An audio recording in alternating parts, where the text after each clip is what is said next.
নিরামিষ দিয়ে কার কার রুটি খেতে ভালো লাগে? আমার তো ভীষণ পছন্দ।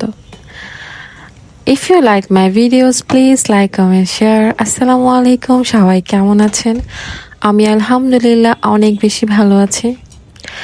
তো নিরামিষটা ছিল গতকাল আমি রান্না করছিলাম, তো এখানে অনেকগুলো নিরামিষ বেঁচে যায়, তো চিন্তা করলাম আজকে নিরামিষ দিয়ে সকালে ব্রেকফাস্ট করব, কারণ অনেকগুলো সবজি বেঁচে গেছে, এগুলো কি করবো বলেন।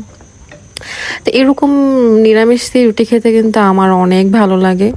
আপনাদের কার কেমন লাগে অবশ্যই কমেন্টস করে জানাবেন। তো আমি রুটিটা ভেজে নিলাম। রুটিটা আমি আগে থেকেই ফ্রিজে বানিয়ে রেখে দিই, যাতে সকালে তাড়াতাড়ি আমি ভেজে খেয়ে ফেলতে পারি। আদারওয়াইজ আমার প্রতিদিন রুটি বানাতে একদমই ভালো লাগে না।